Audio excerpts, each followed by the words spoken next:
porque alguien los veía y los menospreciaba, sino que ellos mismos se sentían poca cosa, ellos mismos se sentían insignificantes, porque era el más pequeño, como Gedeón.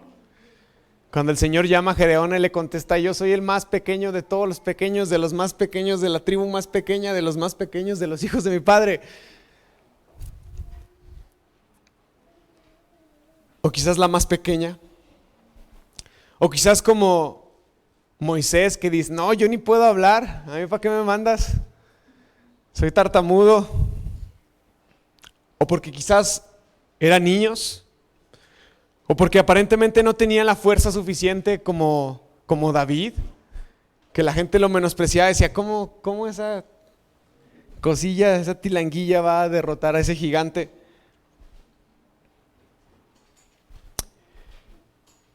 En la Biblia también encontramos hombres y mujeres que tuvieron que esperar días, meses, si no es que hasta años, para ver el cumplimiento de Dios en su vida, o el inicio o el fin de un proceso en ellos. Y aún así Dios hizo grandes cosas con ellos. Por ejemplo, Abraham se estima que tuvo que esperar 25 años después de haber recibido su promesa para recibir a su hijo. Moisés, desde que nació, esperó 80 años para convertirse en el gran libertador de Israel. David fue ungido y reconocido como rey y tuvo que esperar 15 años para sentarse sobre el trono de Israel. Así que yo vuelvo a preguntar: ¿alguna vez te has sentido insignificante o poca cosa, o que no damos el ancho, o que no estamos listos para grandes cosas? La verdad es que sí nos sentimos así, y es que estamos en medio de un mundo que es muy artificial. Estamos en medio de un mundo y una cultura de la instantaneidad, de lo express, donde todo es rápido. Entonces tú ves a un guitarrista que es un super crack en su instrumento, y uno se ve a sí mismo y uno se menosprecia y dice: ¡ah! Pero lo que no vemos son los años que hay detrás de ellos. Lo que no vemos es el esfuerzo, el tiempo, la dedicación, el trabajo. Pero lo que también es cierto es que a veces ves una foto de una mujer y te comparas y dices: es que yo no estoy así. Y tú no sabes que un editor con un mouse y una computadora pasó por ese abdomen, pasó por esos brazos, pasó por ese color de piel. Porque vivimos en un mundo que está lleno de artificialidad, y vivimos en un mundo que está lleno de instantaneidad. Todo lo queremos instantáneo, todo lo queremos rápido, todo lo queremos a la mano.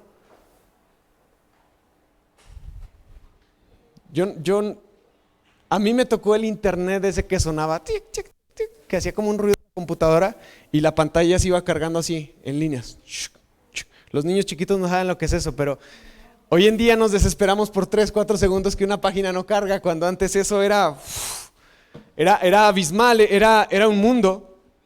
Así que vivimos sumergidos en un mundo donde todo es ficticio, todo es artificial, pero a la vez las cosas se hacen con muchísima velocidad. El poder, las posiciones, los puestos de honor, las apariencias, la alimentación, el ejercicio, los cambios estéticos, aún los surgimientos de una empresa, aún el surgimiento de una nueva iglesia.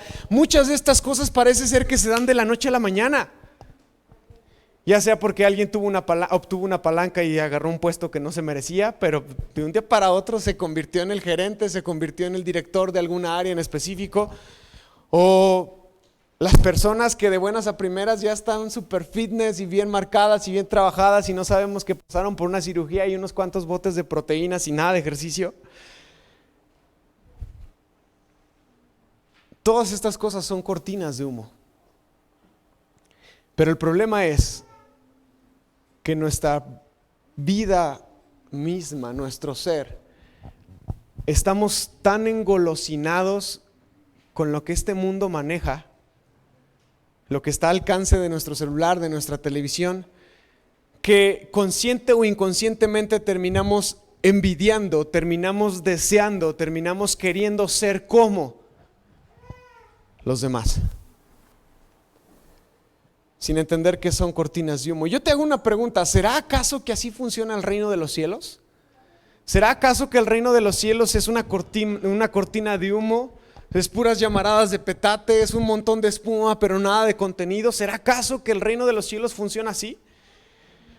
Vamos a ver qué es lo que nos dice la Escritura acerca de eso. Vamos a leer Marcos capítulo 4, del versículo 26 al 34. Vamos a intentar ver dos parábolas el día de hoy. Algo que no deberíamos de hacer, pero vamos a hacer. Marcos capítulo 4, del versículo 26 hasta el 34, dice así la Escritura. Jesús también dijo: el reino de Dios es como un agricultor que esparce semilla en la tierra, día y noche. Ya sea que él esté dormido o ya sea que él esté despierto, la semilla brota y la semilla crece. ¿Pero qué? Pero él no entiende cómo sucede. La tierra produce la cosecha por sí sola. Primero aparece una hoja, luego se forma una espiga, finalmente el grano madura. Tan pronto como el grano está listo, el agricultor lo corta con la hoz porque ha llegado el tiempo de la cosecha. Jesús dijo: ¿cómo puedo describir el reino de Dios? ¿Qué relato voy a emplear para ilustrar el reino de Dios? El reino de Dios es como una semilla de mostaza sembrada en la tierra. Es la más pequeña de todas las semillas, pero se convierte en la planta más grande del huerto. Sus ramas llegan a ser tan grandes que los pájaros hacen nido bajo su sombra. Jesús empleó muchas historias e ilustraciones similares para enseñar a la gente tanto como pudieran entender. De hecho, durante su ministerio público nunca enseñó sin usar parábolas. Pero después, ¿cuándo qué? Cuando estaba a solas con sus discípulos, les explicaba todo a ellos. Pues quiero decirte que el reino de los cielos es increíblemente maravilloso porque así funciona. El reino de los cielos no es una cortina de humo, ni es llamarada de petate, ni es mucha espuma, ni es mucho aire, ni es apariencia. El reino de los cielos funciona de una forma distinta. Y es importante entender esto porque cuando entendemos cómo es que Dios piensa, cómo es que Dios trabaja, cómo es que Dios opera, dejamos de desesperarnos, dejamos de querer avanzar como el mundo avanza. Dejamos de querer lograr tener y obtener las cosas como el mundo las obtiene y empezamos a esperar y empezamos a confiar y empezamos a ver en la paciencia de Dios. Así funciona el reino, así son las matemáticas del reino.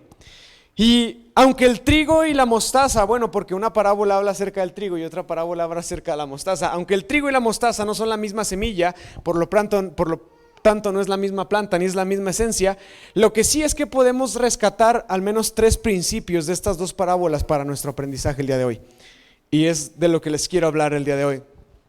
Debemos de recordar que una parábola no es literal. ¿Se acuerdan que expliqué eso la primera vez que hablamos una parábola? Una parábola no es literal.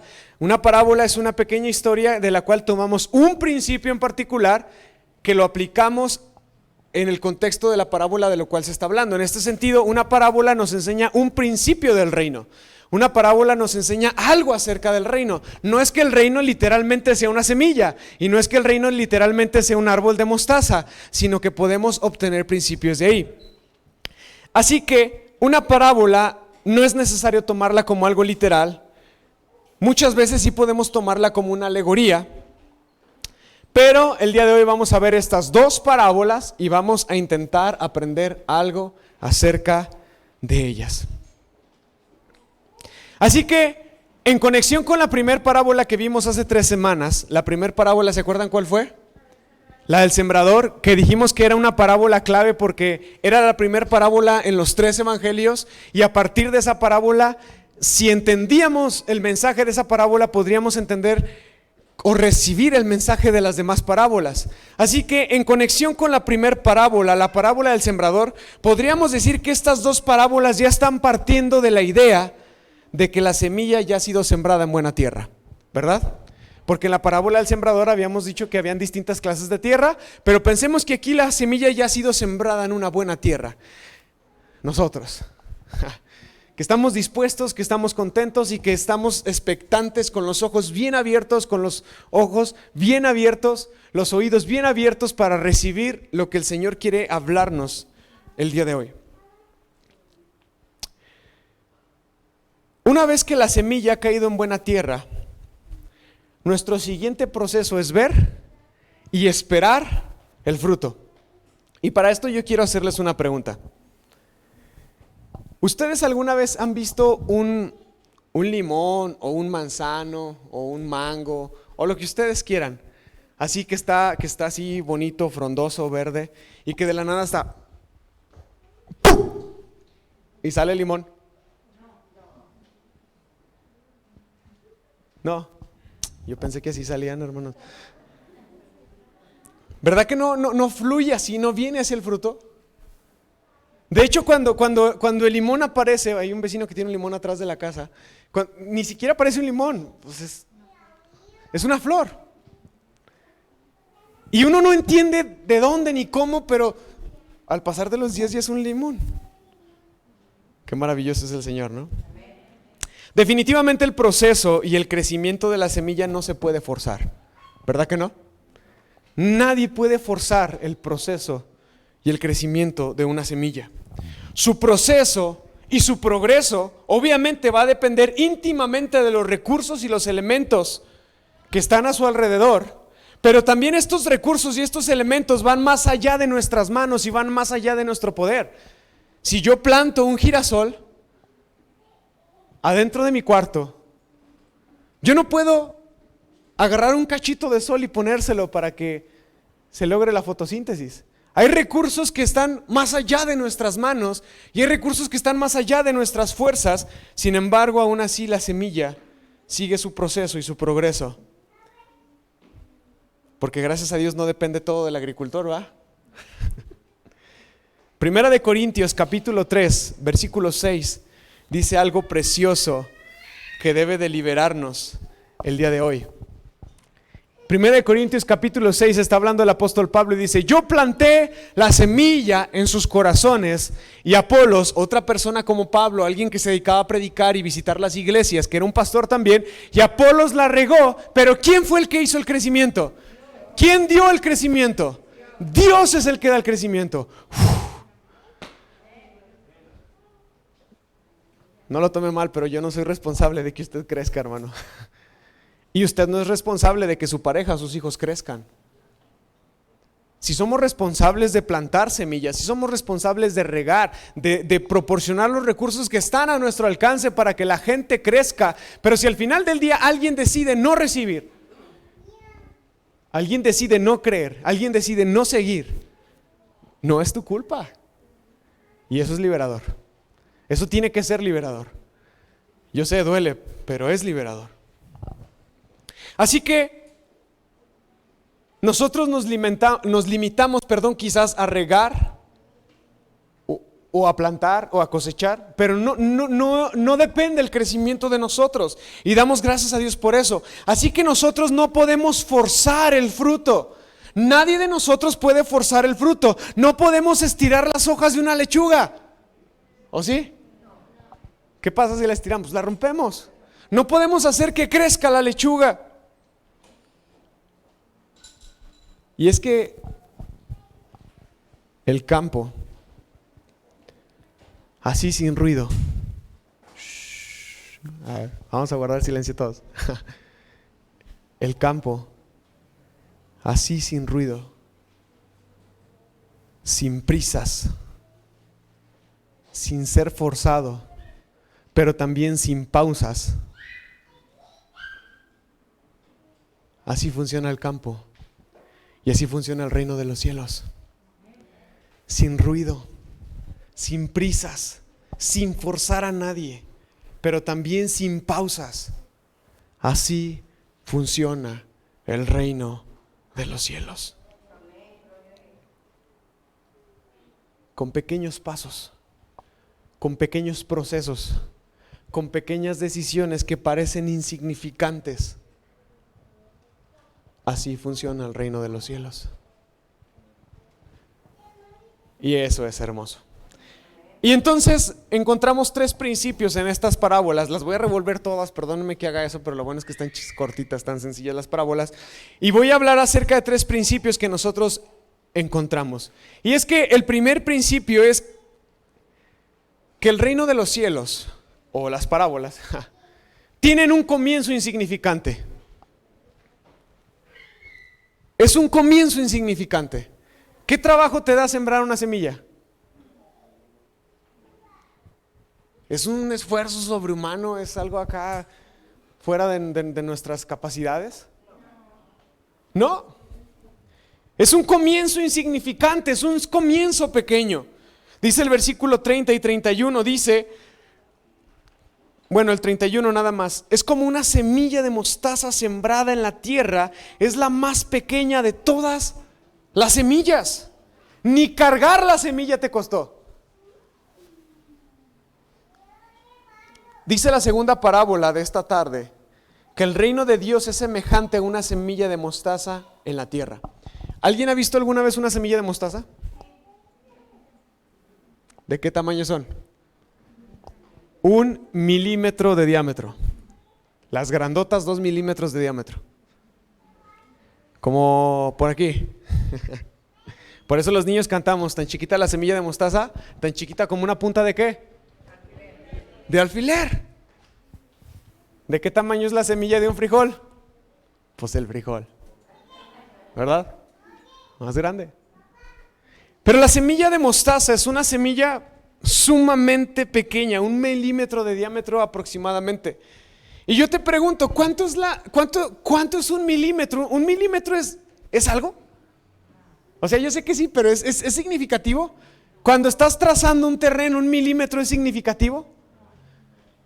Ni para los grandotes, bueno, sí, porque pasas de 1.79.9 a 1.80, ¿verdad? Pero 1 milímetro es algo. Cuando estás levantando una barda, 1 milímetro es algo. Los arquitectos, los constructores, 1 milímetro es insignificante, ¿verdad que sí? Es muy insignificante 1 milímetro. En la estatura de las personas, en la medición de un terreno, en la construcción de un muro, 1 milímetro es insignificante. Pero el punto de la parábola aquí es que aunque en el reino, más bien, aunque el reino pueda tener el comienzo más pequeño e insignificante posible, el reino siempre crecerá como un árbol gigante. Lo voy a volver a decir porque me trabé y lo dije mal. Aunque el reino pueda haber tenido el inicio más pequeño y más insignificante, va a crecer como un árbol grande y frondoso. Amén. Amén, hermano, porque Jesús dijo, el reino de los cielos no está allá, ni está allá, ni está ahí. El reino de los cielos está entre ustedes. Así que cuando yo estoy diciendo que aunque el reino de los cielos tenga un comienzo insignificante, hermanos, se empieza por creer. Es más, se empieza por tener dudas, se empieza por cuestionar a Dios. Se puede empezar de muchas maneras, pero se empieza. Porque aunque es una semilla pequeña e insignificante, puede llegar a crecer como un árbol grande y frondoso.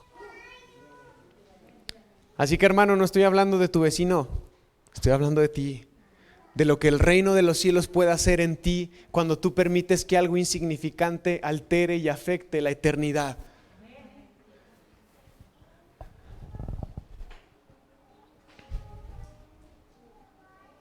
El grano de mostaza fue proverbialmente empleado para representar algo pequeñísimo, pero a la vez algo enorme. Quiero que te detengas un momento así rápidamente y dime, ¿cuál fue tu comienzo insignificante en el reino de los cielos? ¿Entraste por equivocación a un templo?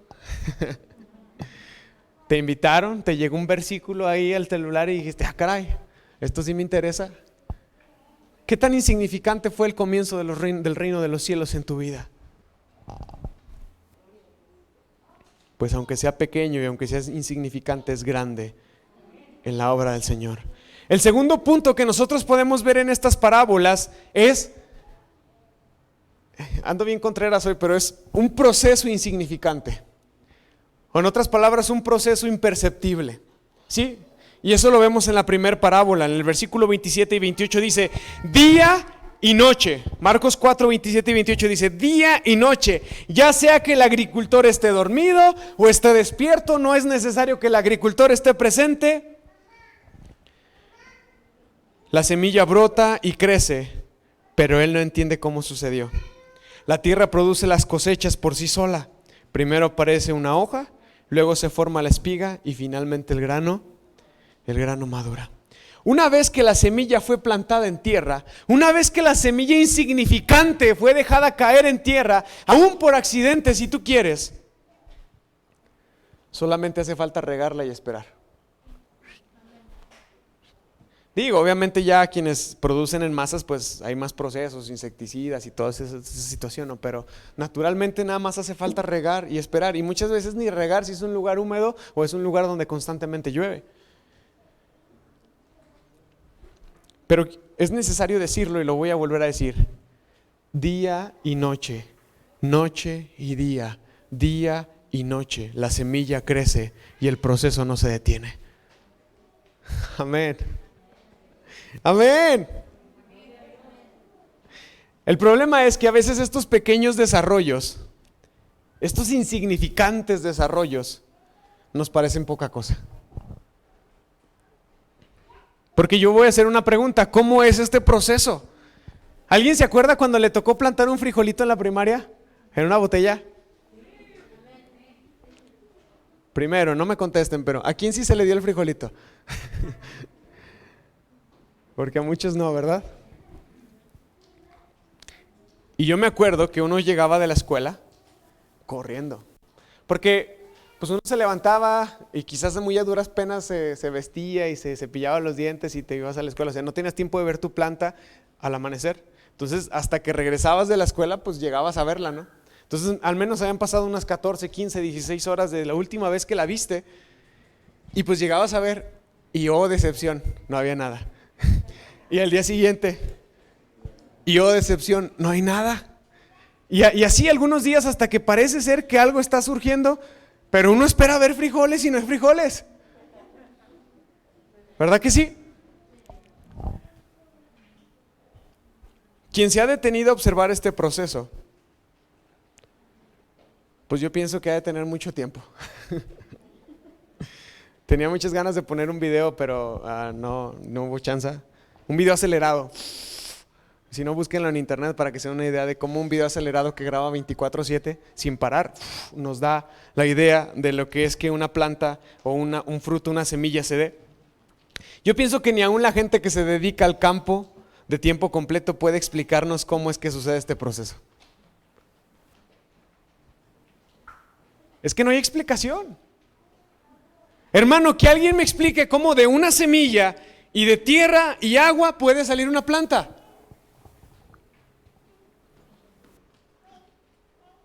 ¿Tiene lógica? O sea, ponte a pensar, una semilla. ¿La semilla tiene planta por sí sola? No, está muerta, ya está seca. ¿Y la tierra tiene planta por sí sola? O sea, es tierra, pero la tierra tiene nutrientes. Y hay algo ahí que sucede ahí que hace que esa semilla se termine de morir completamente y se abra y dé un fruto. Pero, o sea, a lo que quiero llegar, ¿verdad que es un proceso muy interesante? Es un proceso muy interesante.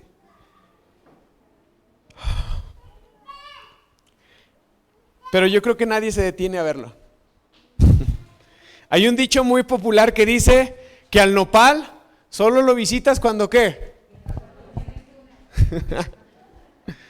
¿Verdad que sí? ¿Quién va a ir a cuidarle el nopal el crecimiento? Nadie. Hasta que tiene tunas, ahora sí, vamos a quitarle el fruto. Pero nadie se detiene a ver el proceso. Te voy a decir por qué. Porque el proceso, en una cultura donde todo se expresa, donde todo es instantáneo, el proceso es insignificante. ¿Alguna vez te has puesto a pensar cuando estás en el supermercado comprando una cebolla, cuántos días antes tuvieron que pasar de trabajo para que esa cebolla existiera?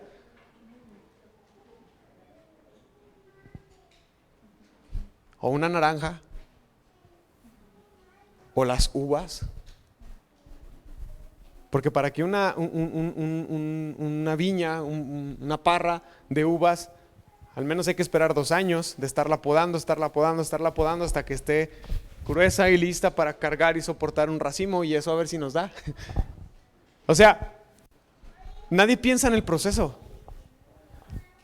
Para la gente los procesos son insignificantes. Pero el reino de los cielos así funciona. El reino de los cielos así funciona. El problema es que vivimos en una generación que quiere todo de forma instantánea, pero yo te tengo una noticia que tiene que cambiar tu forma de pensar. El reino de los cielos no funciona de manera instantánea. O sea, sí, el Señor hace milagros, no estoy diciendo que no, y el Señor transforma, el Señor hace muchas cosas, pero la vida cristiana es un proceso en sí. Nadie es santo de la noche a la mañana. Es más, la iglesia aquí ahorita, empezando por mí, está llena de puros pecadores. Porque Él vino a los enfermos. El que ya se crea justo y santo ya no venga, hermano. ¿Para qué necesita el Señor? Usted solito puede. Pero necesitamos del Señor porque todos estamos en un proceso. Así que nos damos cuenta de que el reino de Dios, el crecimiento, por más insignificante que parezca, por más pequeño que parezca, el reino de los cielos jamás se detiene. Dígalo conmigo, jamás se detiene. Pero también podemos decir que el crecimiento del reino de Dios no es medible ni cuantificable, gracias a Dios. El desarrollo y el crecimiento del reino de Dios no es medible ni cuantificable. O a lo mejor sí, el fruto sí, o a lo mejor no puede ver y decir, este está dando mucho fruto, esta persona ha traído a más personas a la iglesia, pero el desarrollo, el crecimiento, el proceso del reino de Dios no es medible ni cuantificable, y gracias a Dios por eso, porque jamás podríamos ni deberíamos de comparar nuestras vidas con la de alguien más. Porque el proceso de Dios en la vida de una persona es distinta al proceso de Dios en la vida de otra persona. Esto también es liberador. Así que, hermano, no te dejes ahogar, no te dejes intimidar por los grandes o los numerosos hombres o grupos o iglesias o espacios de fe, porque eso no significa nada.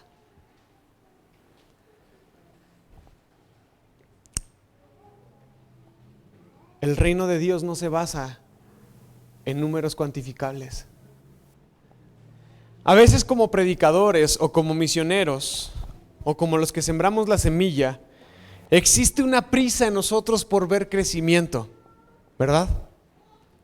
No sé si a ti te ha tocado compartirle a alguien y como que ves que sí recibe y ya estás ahí sobre y como que hasta uno mismo como que no dio fruto, como que se tardó, como que no era como yo pensaba o no era como yo esperaba.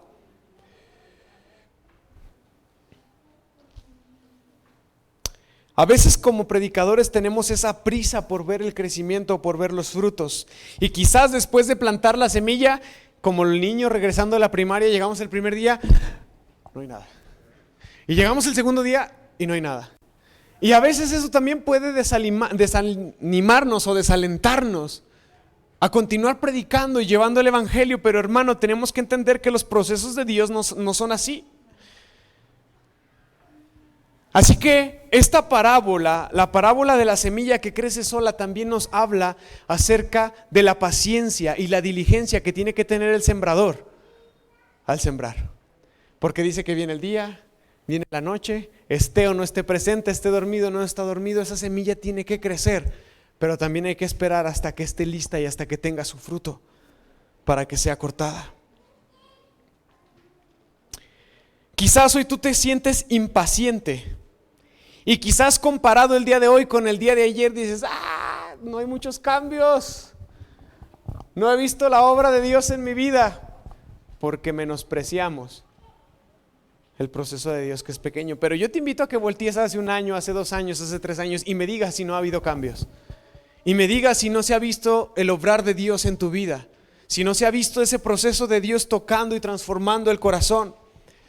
Así que, hermano, quizás hoy tú te sientes impaciente, te sientes igual que ayer y igual que antier, sin ningún cambio, como si ningún esfuerzo en la fe funcionara o como si ningún esfuerzo en la fe valiera la pena. Pero,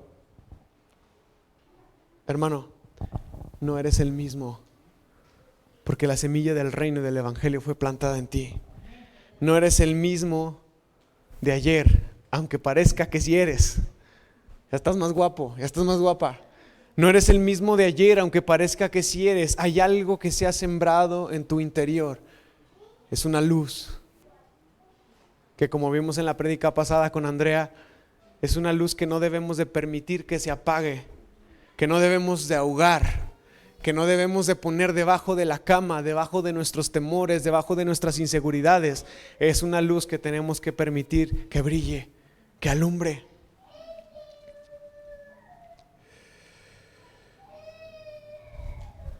Te voy a decir por qué, hermano. Porque el reino de los cielos crece silenciosa y misteriosamente. Así que hemos hablado 2 puntos, todavía no termino el segundo, pero hemos hablado 2 puntos. El primer punto es un comienzo insignificante. En el reino de los cielos jamás existen los comienzos insignificantes. O sea, sí, para nosotros parece insignificante, como, es que pues fue la primera vez que fui a la iglesia. Ahí algo sucedió en tu corazón, ahí algo tocó tu mente y tu alma. Alguien te dio una palabra, viste una película, te topaste con la Biblia por accidente, algo pasó. Jamás fue un comienzo insignificante. El segundo punto, ¿cómo dijimos que se llamaba? Proceso insignificante. A veces parece ser que no hay cambios, pero sí hay, y tenemos que confiar en eso. Mira lo que dice Isaías 42, versículo 2. Isaías capítulo 42, versículo 2 dice algo muy importante e interesante para nosotros. Está hablando acerca de Jesucristo, está hablando acerca del enviado de Dios para salvarnos. Y ese es un texto muy difícil de entender hasta que vemos esta parábola. Y este texto dice que Él no va a gritar ni va a levantar su voz en público. Vamos leyéndolo en contexto, ponemos el versículo 1, por favor. Isaías 42, 1.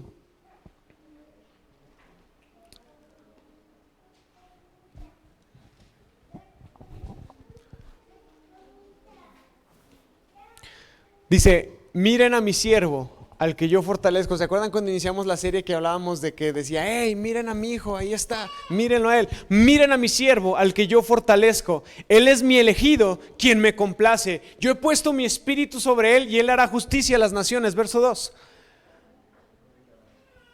No gritará ni levantará su voz en público. Verso 3. Versículo 3, por favor.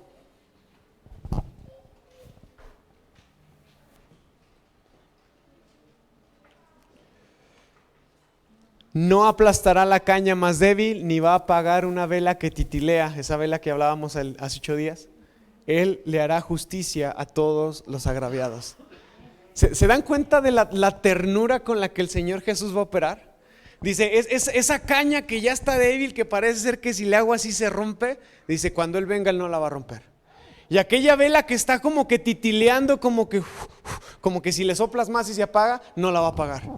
Él no va a gritar, Él no va a alzar su voz en la calle, porque el reino de los cielos crece y se desarrolla silenciosa y misteriosamente. Así que si tú te preguntas esto, yo te contestaría y te diría, el reino de los cielos es un misterio.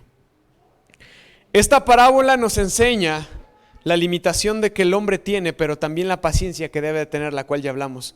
El reino avanza, el crecimiento se da, no por ti ni por mí, sino porque el Señor da el crecimiento.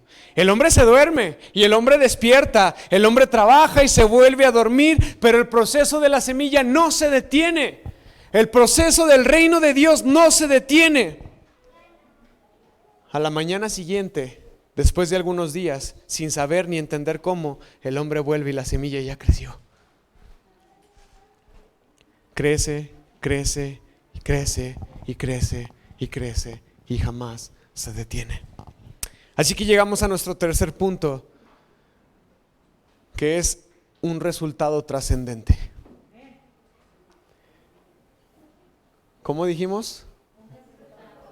Ajá, el primero es un comienzo insignificante, el segundo es un proceso insignificante, pero en medio de eso insignificante, en medio de esas pequeñeces, vienen resultados trascendentes. Con trascendente me refiero a que trasciende. Lo mismo, ¿va? Me refiero a que va más allá y se queda, deja un legado. Aunque tú ya no estés ahí, lo que hiciste se quedó plantado a la siguiente generación y a la siguiente generación y a la siguiente generación. Eso es trascender. Y es que el reino de los cielos, aunque parece ser que en su comienzo es insignificante, siempre sus resultados van a ser trascendentes.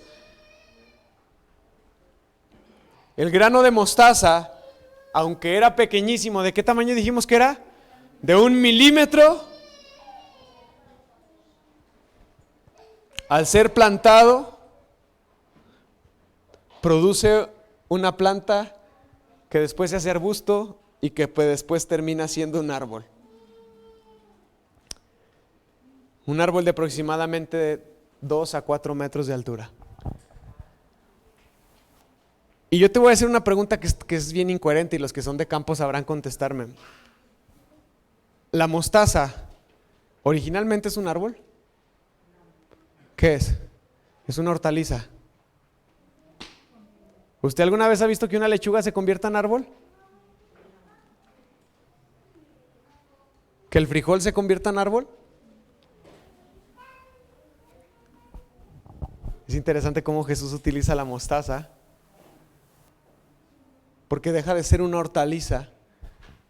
Hagan de cuenta que la mostaza crece, los campos de mostaza son así como a esta altura, y los ves así puros puntitos amarillos, plagado. Pero en medio de los campos de mostaza, a veces hay gente que deja uno crecer y ves un árbol grande y frondoso en medio de todo un campo de pura mostaza. Y tiene un propósito ese árbol.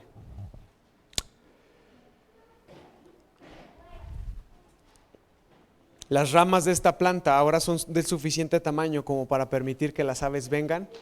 ¿Y qué dice el texto? Hagan su nido, hagan su morada bajo su sombra.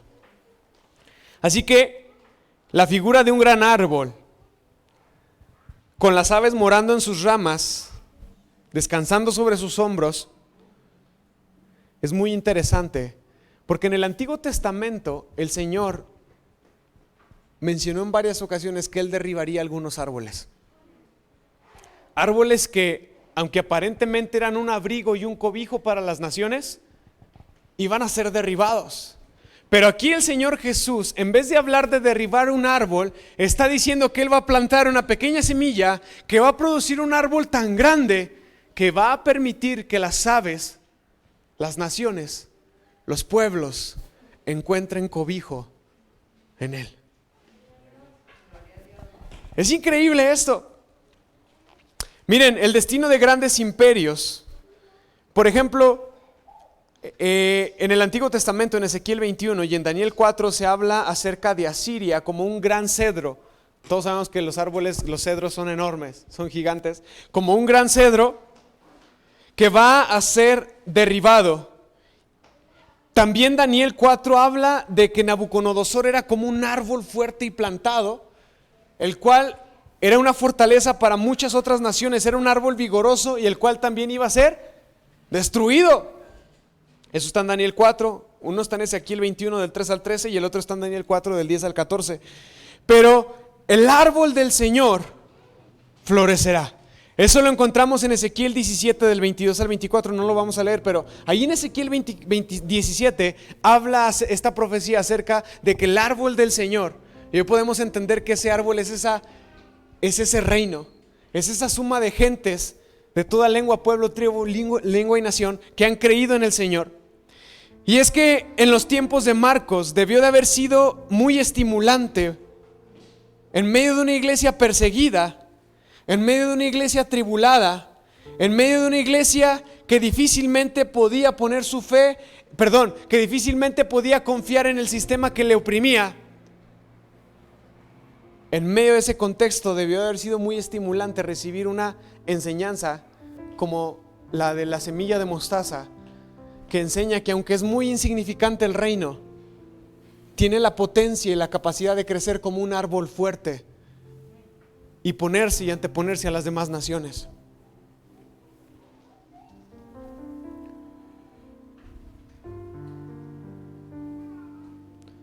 Mira lo que dice Zacarías capítulo 4, verso 10.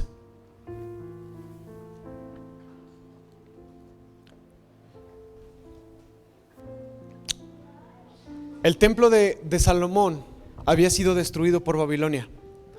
No quedaba nada.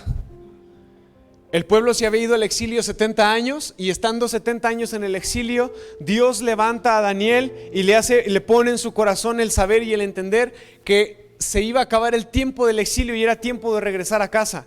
Cuando el pueblo regresa a casa, cuando el remanente regresa a casa, se dan cuenta que no hay casas, ni hay templo. Y entonces el pueblo se propone construir un templo nuevo. El problema es que aunque había recursos y aunque había el respaldo del gobierno de los asirios, el templo que estaban construyendo era mucho más pequeño y mucho más insignificante que el templo de Salomón, porque el templo de Salomón había sido construido con toda la gloria. Así que la gente, los ancianos, porque apenas habían pasado 70 años, los ancianos que les tocó ver el templo en la primera gloria y que ahora estaban regresando a Jerusalén para ver construir el templo, ellos veían y decían: no, Señor, nuestro templo era más grande, nuestro templo era más glorioso, ese no puede ser el templo de nuestro Dios. Y entonces lo hacían insignificante. Entonces tuvo que levantarse Zacarías y tuvo que levantarse Ageo, dos profetas contemporáneos, y decirles: no menosprecien estos ¿qué? Estos modestos, estos pequeños, estos insignificantes comienzos, porque el Señor se alegra o se alegrará cuando vea que el trabajo se inicia y que la plomada está en las manos de Zorobabel. Zorobabel era el gobernante de Judá en aquel entonces.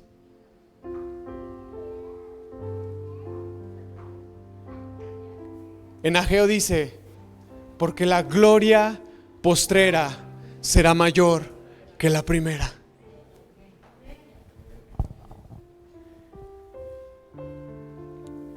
Hermano, las pequeñas acciones terminan transformando el mundo. Las pequeñas acciones terminan transformando el mundo. Seguramente hoy tú tienes miedo de tener hijos porque dices: es que el mundo está terrible, ¿qué mundo le estamos dejando? ¿Dónde van a crecer? ¿Dónde van a vivir? Pues hay un llamado de parte de Dios a levantar una generación que esté esperando al Redentor.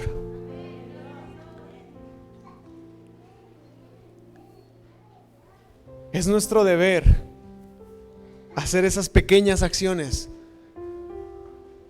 esos pequeños actos que tú dices: ¿qué diferencia hago si yo no tiro mi basura a la calle cuando todo el mundo tira a la calle? Esas pequeñas acciones. ¿Qué diferencia hay si no oro?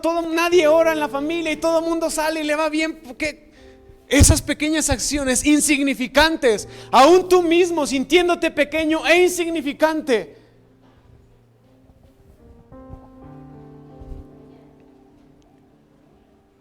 recuerda que así comenzó el reino de los cielos, con un pequeño bebé acostado en un pesebre. Creo que ya había hablado esto antes, pero el pesebre lo han romantizado mucho. Jesús no estaba en un lugar limpio. Jesús no tenía una camita de paja con unos lienzos ahí. No, Jesús nació entre el excremento. Porque eso era un pesebre, eso es un establo. Ve un rancho, nunca están limpios. Jesús nació en un lugar extremadamente miserable, en medio de esas pequeñeces, en medio de esas situaciones insignificantes. El reino de los cielos es lo que es hoy. Porque así funciona el reino de Dios. Día a día, en cosas pequeñas e insignificantes, el reino avanza, el reino crece y el reino jamás se detiene. Y qué importante es que nosotros permitamos que ese reino se exprese a través de nosotros.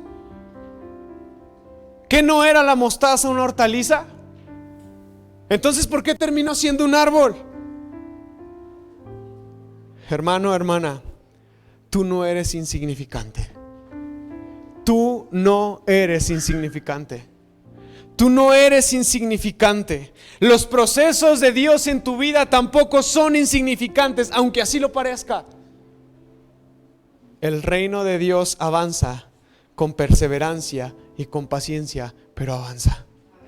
No se detiene.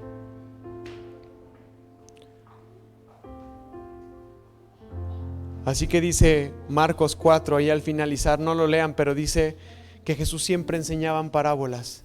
Pero cuando Jesús se quedaba a solas con sus discípulos, Él les abría su corazón y les daba a entender todas las cosas.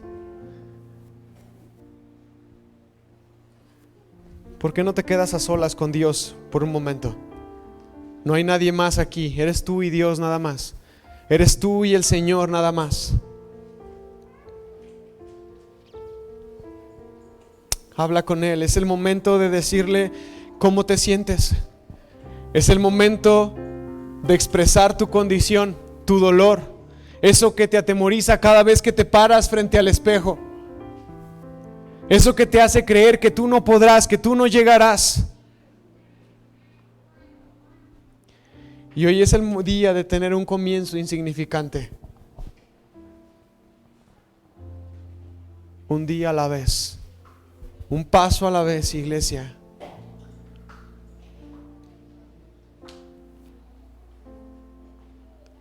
Señor Dios,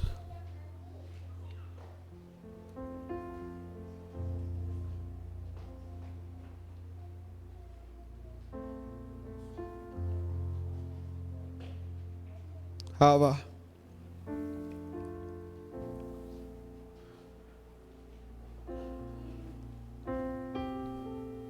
Abba,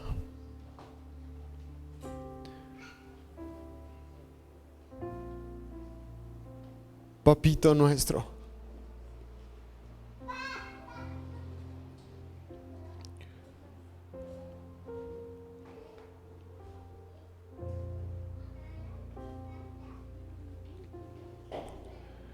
Señor, que tu Espíritu sane corazones en este momento.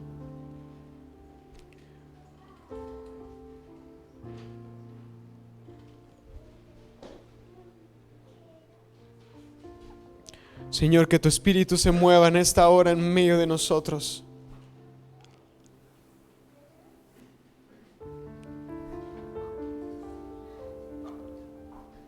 Señor, sana el corazón.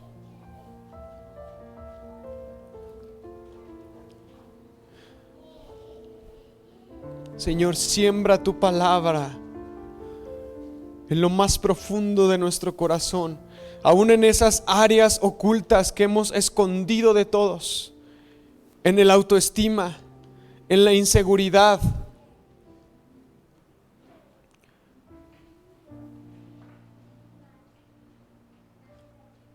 Siembra tu palabra en medio de nuestros temores y que tu palabra, tu perfecto amor, eche fuera el temor.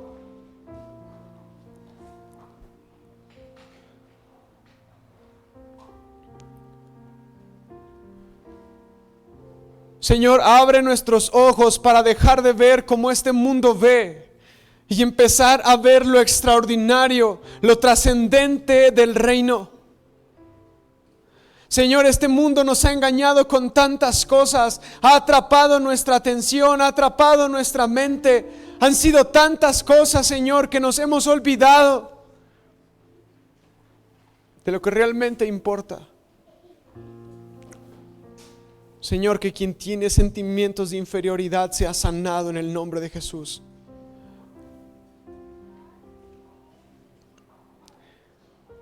Que los que tienen heridas por sus padres o por la ausencia de uno de ellos, Señor, sean sanados en el nombre de Jesús.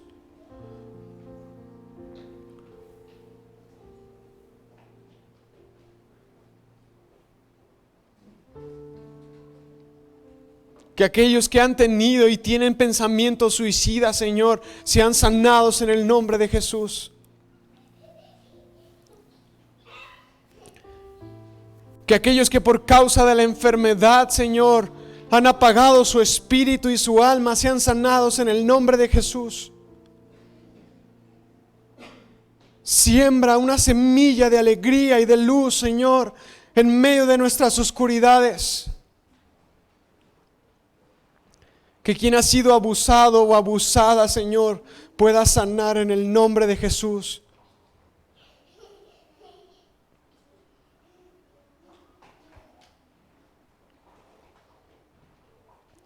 Que aquellos que han sido engañados, pero que también engañan, Señor, puedan sanar en el nombre de Jesús.